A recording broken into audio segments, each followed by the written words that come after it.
Hey everyone, welcome back to another edition of NASCAR DFS Preview. I'm AustYn. And I am Yacs. And we are going to Talladega, Alabama for the YellaWood 500. Roll Tide. So Talladega Superspeedway. We haven't been doing the restrictor plates too much this season. We did Daytona. We kind of skipped the next Daytona. Yeah, pretty much. And then there was another Talladega race, right? Yep. Yes, and we skipped that one. Yeah, so, and truthfully, restrictor plates, well, they're not restrictor plates anymore. Nope. But I don't even know really what you call them, tapered spacer Super or something. Speedway. Yeah. Let's just call them. We call them super speedways. Yeah. That makes it easier. Yeah. I'll probably call it restrictor plate in the video. Yeah. So. Yeah, so it's a totally different style of racing than anything else that we do in the NASCAR Cup Series. Pack racing, of course, and anyone can win. Talladega is a little different because it is wider. So, you do see the big one happen here for sure, but I tend to believe that this race has less wrecks than Daytona, or less wrecked cars. How about that? Because when you look at the past results, it's not that uncommon for a guy to start on the pole and win the race, or someone that starts up front to win this race, because track position matters a little more here than Daytona. I know that sounds weird, but Daytona is more of a narrow track, so a lot of times if mistakes are made at Talladega, sometimes it doesn't cause catastrophe. But Seems like that lane width helps a little bit. Yep. Not avoiding wrecks per se, but just setting yourself up for success in the race. Yep. It seems like. Yeah, and we'll go over the strategy, how we would set up our lineup too. Hopefully it'll help you out a little bit. I tend not to put too much of an investment in these races, in terms of entries and stuff like that. In NASCAR news, they did release the schedule, maybe just for the Xfinity Series next year. But did you see where they're racing at Portland next year? I noticed that. That's odd. Yeah, that's going to be a little Portland, different. Oregon. It's a road course. Yeah, they're not racing at Canada. I don't even know what that track looks like. Yeah, it's a road course. Yeah, I would say it looks like another track, but I looked at it, but it's just different. I don't know. It'd be totally different for sure. Also, Daniel Hemrick is racing for College Racing next year in the Xfinity Series. Did see that. I noticed that. Ricky Stenhouse Jr. is coming back to JTG Daugherty Racing. They'll probably only have one car next year. Yeah, that's what I've I heard. gather. That's what I've heard. So Ryan Preece is a free agent. Maybe Preece will get one of like KBM, Kyle Busch's truck or something. Possibly. Could be. Yeah. He's trophy hunting. Is what I hear. Well, yeah. That'll work out at KBM, I'd say. Yeah, with Kyle, I guess he's done. He might run some truck races, but I think he's done an Xfinity for sure. Yeah. But he might be done with both. We'll see about that. I don't know. Yeah, that's what he said. And probably John Hunter Nemechek's probably either going to move up or I don't know what's going to happen with him because he's tearing it up in the truck series. I got to believe Joe Gibbs is going to have a ride open. Yeah. So I can see him going there for sure. Because, I imagine Ty Gibbs will probably get the 18 or 20, but somebody will be in the 20 next year. I don't think it's been announced yet. They'll have to put Gibbs in a full-time ride the way he's been racing this year. Yep. Other than that, I don't really have anything to... Second race of the playoffs. Denny Hamlin locked himself in last week. The round of 8. Yep. We're in 12 now, but it'll be in the round of 8. Yeah. Mm-hmm. But yeah, this race is basically throwing at a dartboard. You don't know where it's going to end up unless you're a really good dart player. But, it's like throwing at a dartboard. You don't know what's going to happen. Oh, and our buddy Nick Ottinger won at Talladega, the iRacing race. Yep, he did. Tim Cola Series race. So. Tore it up. Yep, he's pretty much plate king in iRacing. Absolutely. So, super speedway king. How about that? Yep. Not plate anymore. Nope. But yeah. Got anything else there? I don't have anything else. All right, so let's just go ahead and see what DraftKings has to offer for us first here. So, as you can see here, Ryan Blaney is our most expensive option, starting in 4th at 10.7. Denny Hamlin starting on the pole at 10.5. Alex Bowman starting in 11th at 10.2. And Kurt Busch starting in 14th at 10K. These are 4 odd drivers to me in terms of pricing. But in all reality, it doesn't matter where you're priced. You're going to be able to pretty much pick whoever you want with a, trying to say consistent strategy, but you'll be able to afford anybody you want, basically, just because of the starting position. That is the most important thing. Very likely you'll have a lot left over. Yep, and the thing about these tracks, it's no secret. If you start farther back in the pack, you're going to be picked more often than the one starting up front because, laps led are not going to be a concern. There's only 188 laps in this race, and not many drivers. Most drivers tend to lead 40 some, and that would be the max. They do kind of swap back and forth. You have rare instances where a really, truly dominant car leads 100, but I don't know that we have that right now with the car style that we have set up. Big spoiler and stuff, so I think it's going to be a lot of jockeying for position for sure. A lot of movement. Yep, and not to say that I'm shocked by Ryan Blaney and Denny Hamlin. Bowman and Kurt Busch surprised me a little bit. Kurt Busch has never won here. His average finish is 16.2, but the 14th spot is okay. Alex Bowman has ran decent, and he's in Hendrick equipment, and he's a playoff driver, so I can see that. It does kind of shock me that, if they're going to do that, they could put Christopher Bell up there, being that he's the farthest back playoff driver, but interesting enough, Justin Haley is 9,400 on DraftKings. He's starting in 38th spot.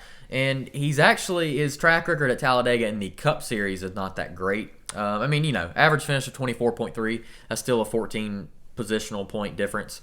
And I'm going to pick him. He's driving the 16 Colleague Racing car. He's not driving the 77 Spire. Justin Allgaier's fielding that car. So he might be in a little faster equipment. Well, might be. He is in faster equipment, probably. I keep saying probably, but yes, he's in faster equipment. Put it that way. It's a Richard Childress car. That will be a rocket. Now, he does have the tendency to really know where the wrecks are coming from, where the good lines are, especially in the Xfinity Series. He's won 2 or 3 at this race. I think 2. 2 in Xfinity. Yeah, this racetrack. Yeah. So I'm going with Justin Haley automatically. And what I tend to do, I'll look through here and I'm like, well, who's starting dead last? And I pretty much automatically pick him no matter what. And it's Landon Castle. He's starting in 40th, and he has $7,200 with the Gaunt Brothers racing car. He actually was pretty competitive at Daytona. Had him picked, and then he got into a wreck. So I'm going with those two at $8,350. Now, you could scroll at the very bottom, and this is a race where you could see these drivers being relevant. Quinn Houff in 35th, Bilicki, you have all these drivers starting in the 30s. David Starr starting in 39th. I really thought about picking him, but I didn't go with him. Garrett Smithley in 37th. That's a decent option as well, $5,200. And, if you scroll up here, Ricky Stenhouse Jr. starting in 21st, and he has $6,000. That is really cheap. Ricky Stenhouse Jr. has an average finish of 14th at Talladega, and he's got, 15, 16 races under his belt. So that's a pretty good sample size to have that good of an average finish. He is a great pick, and he'll probably be chalky. We're not going with him, though. I'm going with his teammate, Ryan Preece, at $6,700, starting in 27th, purely because his average finish is 12th. He has 5 starts. He's really good at these super speedways. And I look for Ryan Preece to hang around there and probably finish, decently. Even if he wrecks, though, he's starting in 27th. We have a good enough cushion. So that leaves us with $8,900. You have drivers, you have a lot of options. Eric Jones, Cole Custer, LaJoie.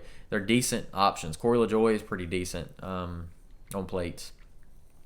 Super speedways, excuse me. Ryan Newman starting in 25th and Chris Buescher starting in 24th. They're great options as well. Chris Buescher only has one top 10, but he does tend to finish in the top 20. And the 17 and 6 car are always fast at these tracks. But the next driver that I'm rolling with is Joey Logano. At $7,900, and I know he's starting 8th. That's pretty high, but to me, that's far back enough to where he tends to lead every race that he's at these races, and he's won here 3 times. Average finish of 17.5, which is higher than where he's starting. But to get Joey Logano at $7,900, it seemed like an automatic pick to me. And honestly, you look at Truex, he's $7,600. So in terms of price strategy, those drivers are great picks. Kevin Harvick, $7,800. So, yeah. The next playoff driver. So, I'm going to pick 2 playoff drivers. And my next one is going to be William Byron. So, he's starting in 10th spot. He's at $9,800. His last 2 races at Talladega, he finished 4th and 2nd. He also won at Daytona last year. So, his team in iRacing, they tend to do well at these tracks. So, I think maybe Nick taught him a thing or two, and I think Willie B might come away with a win here at Talladega. Would not shock me. Yeah. And it would be pretty awesome for him to see him get a win and be in the final 8. Yep. Purely, hey, it's pretty much a risky thing to pick Talladega and Daytona, so you might as well have a little fun with it. Yep. I like William Byron there. And then that leaves me with exactly $9,000 to spend. I wanted to pick Chase Elliott because he's probably my choice to win this race, but your pick to win this race and the pick you should have in DraftKings is probably not what you probably don't want to have the same driver in terms of potential output. So my driver is going to be Justin Allgaier. He's starting in 33rd, $9,000. He's got a good enough place differential to where I want to pull the trigger on that. So let's just go ahead and clean it up here. Don't have a whole lot to say other than, I believe Denny Hamlin's probably the favorite. Ryan Blaney is one of the best super speedway drivers. He's got an average finish of 17.4, and he's won here twice. So has Hamlin. So ironically, the first 2 drivers have won here twice. But my top picks are William Byron at 9,800, Justin Haley at 9,400, Justin Allgaier at 9,000. We got 2 Justins, and it's just in time for the playoffs, right? Joe Logano starting in 8th. Oh yeah, at 7,900. Scrolling down here, Landon Castle at 7,200 purely because he's starting in 40th, and Ryan Preece, 27th, 6,700. Hendrick Engines, really like their position. So that is my strategy for DraftKings. Throw it over to Yachts for FanDuel. Lots of differences between FanDuel and DraftKings. Lots of differences. Now you see the top tiers, not a whole lot different. You see Denny Hamlin. When I first opened up the roster list, I was like, Denny Hamlin's he's starting first. I knew that, and I'm like, man, he's the highest priced guy. But it made more sense as I looked into it. But yeah, these salaries, and Austin can back me up on this, they're totally different. Yeah, I can already tell just glancing. It's crazy how Bubba different Wallace, they wow. are. Yeah. Ricky Stenhouse was cheap in DraftKings. He's 10-3 in FanDuel. So I don't. Apparently, they didn't look at each other's salaries not going the same into formula. it. They didn't like cheat off each other this week. But yeah, that your FanDuel lineup can look totally different from your DraftKings lineup, and it's just the way they made the salaries. It's weird. It's going to be weird, and this is a weird track to pick anyway, especially like this track and then Daytona. They're just so risky. You don't know what's going to happen. And like I said earlier, it's like throwing at a dartboard blindfolded, hoping you hit the bullseye. Pretty much. I mean, that's basically what it is, picking not restrictor plates, super speedways. Yes. But me and Austin actually had our first drivers the same off the board. Justin Haley. He's 7,700 on FanDuel. Starting 38th. Like Austin mentioned before, 24.3 in his 3 Cup Series races. He has 4 Super Speedway wins in the Xfinity Series. Those are his only 4 wins in this Xfinity Series. And his Cup average in 3 races, if I'm not mistaken, is 3 races in the Cup Series at Daytona is 6.7. That's great. Mm-hmm. That's great for a guy that's in that kind of equipment. And that 16 car is a lot better than what he's been used to in the Cup Series. Casgrala finished well. 6th at Talladega. Yeah, I believe it was this year, right? Mm-hmm. This year. He finished 6th, so it can happen again. It can happen. 6th can happen. He can win the race because he's done that at Daytona. Yep. So he's just one of those guys that has a knack for the super speedways. And a lot of these guys, some of these guys do and some of them don't, and they just don't know how to act out there, I guess. Mm-hmm. But Justin Haley seems to get it when it comes to super speedways, and he's the first guy off the board for me. Literally, you can pick any of these guys, and it would be fine. Austin had an interesting strategy with Landon Castle. I kind of thought about that. I didn't go that route, though. Picking the last place driver from starting position. He's 3,000. That's a heck of a value because he could get a top 20, and that's just increased value. And Laps counted, laps completed aren't going to matter at all because you're either going to finish the race or you're not. Laps led aren't going to matter at all. It's all going to be about finishing position. And you want the guy that's going to be out there in the end. We're going to move up, though. Kind of get one of our higher price drivers out of the way. We went with one guy out of Tier 1. We're going with Ryan Blaney. 10.2 in his last 5. The best current average of the last 5 among those who raced in all 5 races. I was trying to figure out how I was going to word that. 2-time winner here.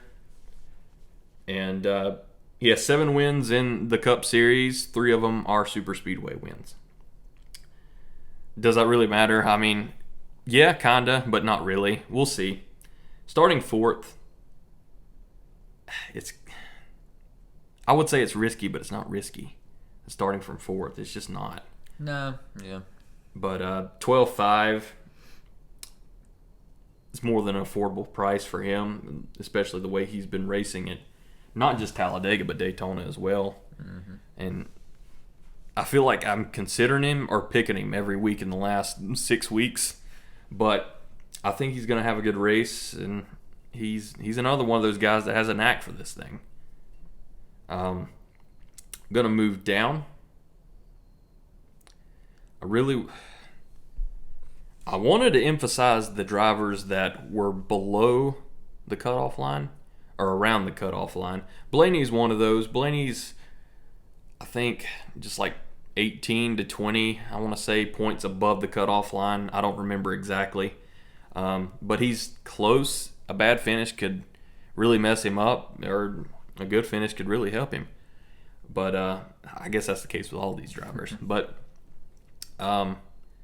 just one guy that's kind of intriguing. I don't know why. I really don't have a reason why he's that intriguing. But I'm going with William Byron's teammate, Alex Bowman. Starting in 11th. Not a great average finish in the last 5, 19.6. But the thing that drew me to Alex Bowman is, well, his 3 wins this year. He's won this year, and he's proven he can win again. But that 13 points from the cutoff line. And he's not awesome at road courses. And I mean, he's probably a top 15 finisher at road courses regularly. But he's okay at the Roval. But he's not likely going to finish above top 5. And this is a race that he really needs to do well at. There are certain other drivers as well. Kevin Harvick, Christopher Bell, those guys are below the cutoff line, and I think they need this race as well. But I don't know what drew me to Alex Bowman, but I just have a gut feeling that Alex Bowman can do well today at this weekend. We'll see. I don't know. I really don't know. Looking at the price, we have $10,400 left, and honestly, when I was making my lineup, it was less than I was expecting to have left over at this point. But we can highlight some of these drivers. You could pick any of these drivers. It's just crazy how these super speedway races are. Kurt Busch, I mean, he's not in the playoffs now, but he's a heck of a driver. He's a heck of a super speedway driver, and he's 6,500 this week. Tyler Reddick's 5,900 this week. Christopher Bell's 5,500 this week. It's crazy. Ryan Newman's an awesome Talladega driver, and I considered picking Ryan Newman because he's one of those drivers. I think I want to say he was second in the last 5 among current average. Yep. He was either second or third. He was up there. I know he was. Chase Briscoe's 4,500. I mean, you can have a lot of value here, and I think they may have done this on purpose. Well, they obviously did it on purpose, but these guys, they're good racers here, and not just here, but they're just good racers, and they're cheap.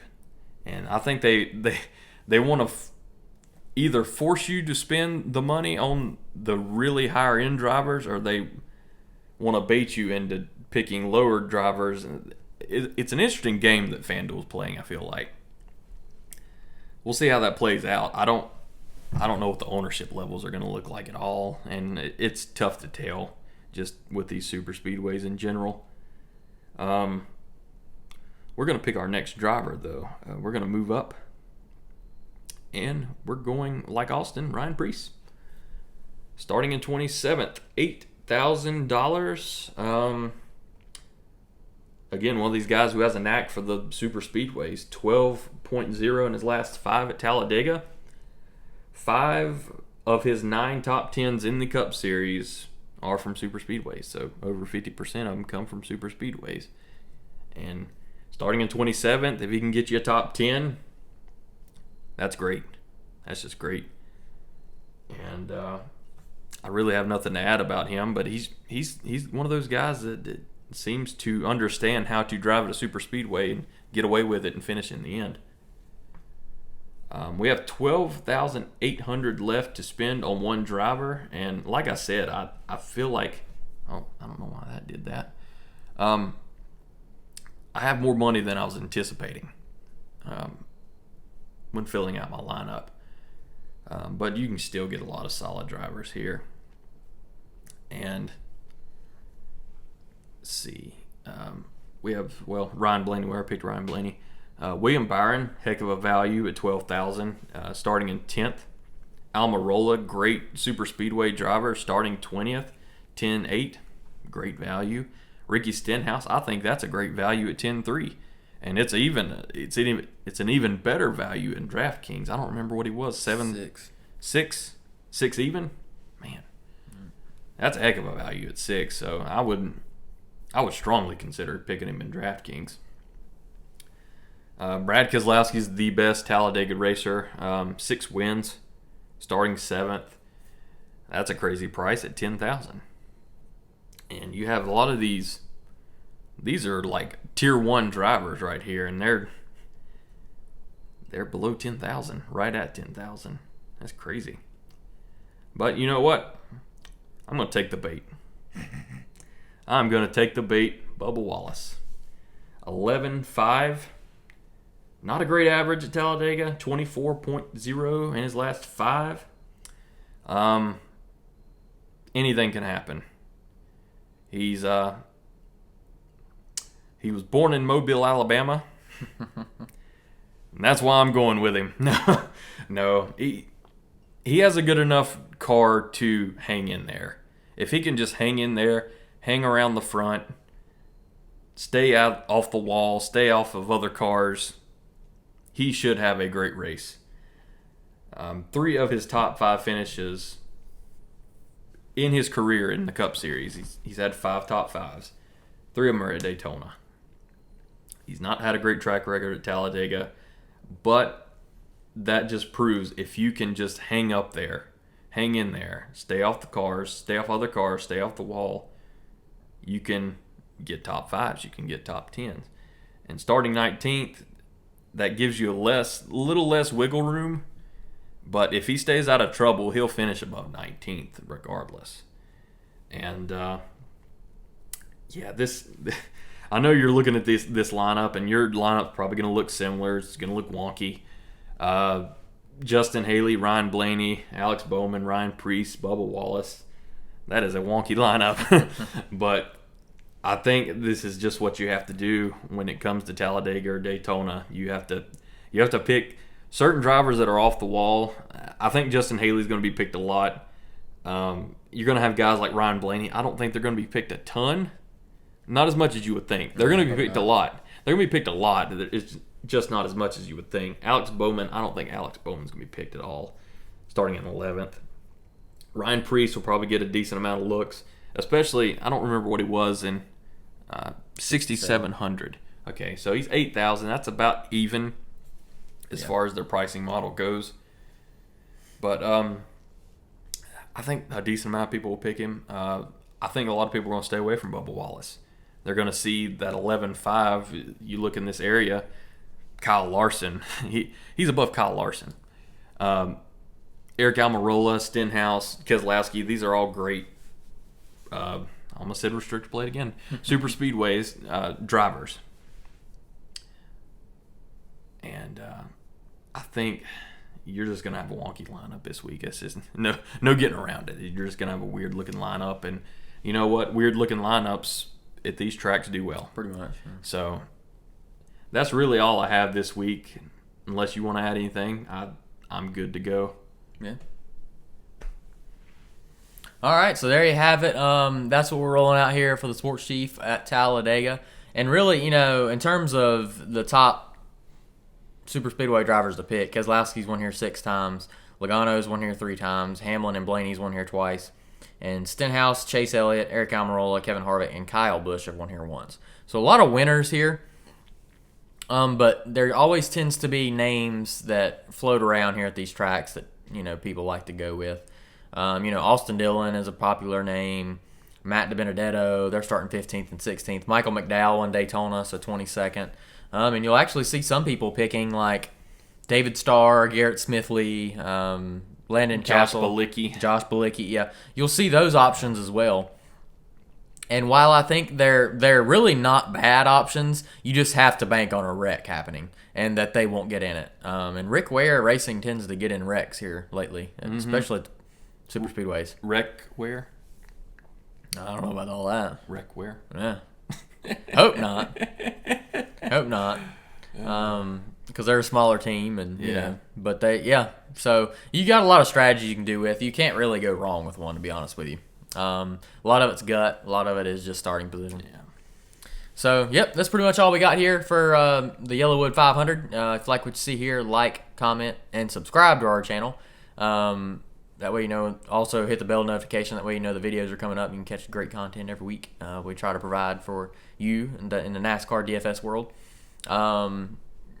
Also follow us on Twitter at The Sports Chief and on Instagram as well. We have a few things on there. So yeah. Pretty much it. So that's it. Best of luck to you at Talladega Superspeedway for the YellaWood 500. All right, thank you.